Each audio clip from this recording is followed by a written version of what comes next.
Hello mga kalambat, nandito na naman tayo sa dagat at tayo ay titingin na naman ng seaweeds. Abay, oo nga pala, ay ako nga pala ay nag-viral dito sa seaweeds na ito. Abay, thank you sa inyo.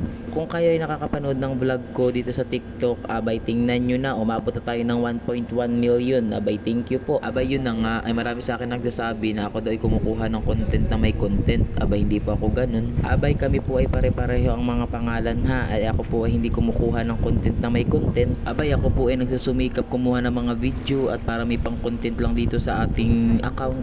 Ayun na nga, balik nga pala tayo sa pag-seaweeds natin dyan at talagang binidyohan ko si Papa dyan para makita yung mga seaweeds. Tingnan nyo naman mga kalambat at talagang lulubog na yung bangka sa sobrang bigat ng seaweeds na yan. Yan nga pong nakalagay sa bangka ni Papa, ayan po ipabenta talaga at gawa na may bumibili po ngayon sa amin. Abay, tinanong ko si Papa kung magkano ang kilo. Abay, sabi nila hindi pa daw nila alam kung magkano ang kilo. Ayan po talaga ay hindi pa harbisan pa, ay kumuha lang po talaga sila Papa dyan doon sa may tinanim nila at gawa ng ipagbebenta. Abay, may iba't iba pong mga kulay ng seaweeds, may kulay green, may kulay brown, may kulay puti. Yung kulay puti po na yun ay yung po yun yung tuyo na. Ganito daw po ang kulay ng seaweeds pag bata pa, kulay green. Abay, sana all bata pa. Abay, tingnan nyo naman mga kalambat, sobrang sarap na to ikilaw pag kulay green pa. Nagsimula na nga pala akong i-flex dyan yung aking mukha at saka itong seaweeds. Abay, magkakulay na magkakulay.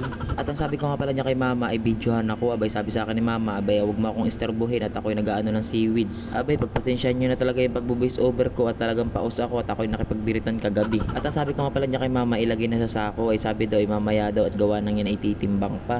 Abay, ang sabi ko kay mama, paano may titimbang yan ay wala pa sa sako. Lagay na nga pala kami dyan ng seaweed sa sako, gawa nga nagmamadali na kami at gawa ng sobrang dami pang lalagyan. Yung kaano-anohan nga palang paglagay namin sa sako ay hindi ko na nabidyohan, gawa nang nagmamadali na sila. Kaya ako'y namulot na lang dito at gawa nangangalaglag ay nilalagay ko ulit sa sako at sayang naman. Tapos nga pala namin maglagay sa sako, ito nakalatag ang mga seaweeds, walang mga tali. Ayan po talaga ititimbang pa at gawa nang nagkulang po ang aming sako. Abay, marami sa akin nagsasabi sa video ko kung paano daw magpatuyo nitong seaweeds. Abay, ang pagpapatuyo po nito ay kailangan medyo basa at medyo tuyo para same po sila at pare-pareho po ang mga timbang. Abay, pag ito po ay sobrang tuyo na, ito po ay mababa na ang timbang, magaan na po baga.